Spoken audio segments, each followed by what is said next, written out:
Pasando con el precio de la carne. Bueno, te cuento, Maxi. El precio de la carne ha subido bastante menos que el precio de la inflación. Tenemos que comparar, por ejemplo, en el mes pasado, cuando tuvimos un IPC de 6,3, la carne subió en promedio, todos los cortes de carne vacuna subieron 2,2%. Esto significa que hace ya 6 meses que está bastante estancado el precio de la carne. No sube al ritmo del precio de los alimentos en general, ni del IPC en general tampoco. Si vemos los últimos 12 meses, lo que vemos es que la carne aumentó solo un 72%. Digo solo como si fuera poquito, pero 72% contra 98% del IPC general. Entonces, esto midiendo octubre del año pasado contra octubre de este año. ¿Qué es lo que están analizando desde el sector de la carne? Están notando que a pesar de que los precios están estancados, el consumo no repunta.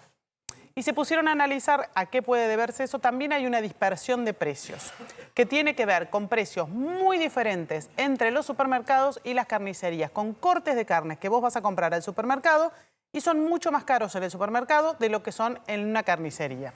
Por ejemplo, el pelleto, el lomo, la colita de cuadril, los cortes de carne más caros, esos se pagan mucho más caro en el supermercado. Fíjate, ahí tenemos la placa. El pelleto 19,8% más, la colita de cuadril 17,6% más, el lomo 13% más.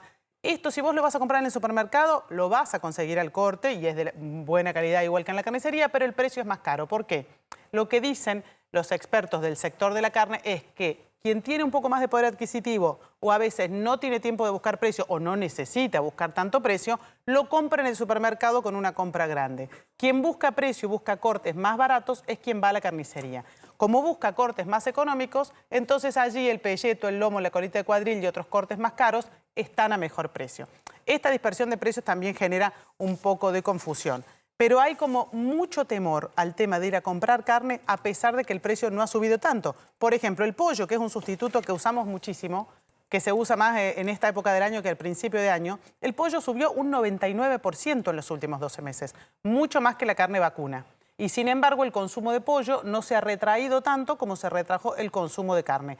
Es la verdad que algo extraño que ocurre dentro de esta suba generalizada de alimentos que tenemos, porque lo que está ocurriendo también, dicen desde la producción de carne, es que los feedlots ya no están teniendo la cantidad de abastecimiento de animales que tenían antes y que no hay un crecimiento de la oferta de carne vacuna tan grande, producto de que se retrajo la demanda. Entonces, esto en algún momento puede llevar, la falta de consumo, a que de nuevo veamos que empieza a subir el precio, lo cual sería bastante complicado. ¿Y con el consumo qué está pasando efectivamente? El consumo se Porque retrajo en los últimos meses. Uno ve que, claro, el precio de la carne a partir de mitad de año empezó a quedarse frente a la dinámica inflacionaria. Por ejemplo, con el precio de la indumentaria se ve la disparada. Sí. Pero claro, el presupuesto de las familias es uno solo. Entonces, está bien, la carne se abarató respecto al resto de los productos, pero subió todo. Subió el combustible fuertemente, subieron las tarifas públicas, subió la indumentaria, todo el resto de productos. Con lo cual, más allá de que el precio de la carne se abarate en términos relativos respecto al resto de los precios de la economía, bueno, es probable que el consumo siga cayendo, digamos, porque el poder adquisitivo sigue cayendo. Porque el poder adquisitivo a todo. sigue cayendo, exactamente. Y por más que la carne es un alimento que te puede garantizar no solamente alimentación, sino saciedad, porque pues tiene esa capacidad, muchas veces no es elegido por temor y esta cuestión que hay en el imaginario de que el precio ya subió. 47 kilos estamos más o menos por año por habitante en consumo de carne y nosotros hemos tenido niveles mucho mayores, niveles que superaban los 50 kilos de carne por habitante por año. Es muy interesante este estudio de FADA que muestra efectivamente, fíjense, del precio de la carne, cuánto lleva cada uno de los segmentos de la cadena productiva. Es un estudio que habitualmente hace FADA no solamente con la carne, sino también con el pan y con el sachet de leche. Ese es el tema de la carne, ¿no? 28% la cría, 28% el feedlot, el engorde. Después, muy poquito el frigorífico. Fíjense la incidencia, solo 6%. 14% la carnicería. O el súper, ¿no? Donde lo compres. Claro, exactamente. Y después 27% impuestos, ¿no? La verdad que los impuestos son muchos. Pero es más bajo que otros estudios que hace este mismo FADA. Veamos los otros productos de FADA.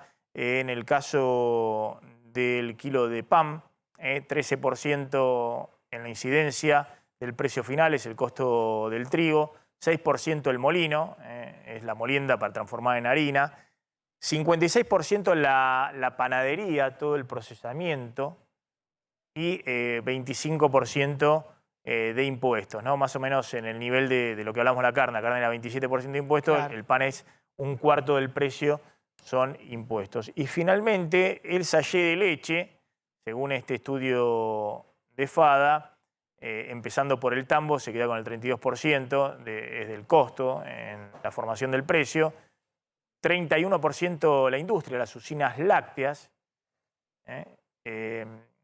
11% el comercio, la intermediación y de nuevo 26, un cuarto del precio, los impuestos. Es impresionante porque cuando decimos impuestos no solamente hablamos del IVA, hablamos de los impuestos provinciales, de ingresos brutos, de los sellos, ¿no? De todo lo que termina componiendo el precio. Sí, igualmente yo siempre cuento que el tema de los impuestos te incide en el nivel de precios, pero la inflación es la variación de los precios. Entonces los impuestos en la Argentina, salvo que creen uno nuevo, varían junto con los precios, ¿no? Entonces ahí puede haber en algún momento alguna puja entre sectores que en el proceso inflacionario tengan una mayor o menor participación, pero bueno, la inflación es la variación, es decir, y la variación varía en todos los segmentos, pero bueno, parte de lo que quieren hacer ahora es ver si en esa variación de precio general hay un sector que se esté quedando con una mayor proporción De la rentabilidad. de los costos que otro sector. Bueno.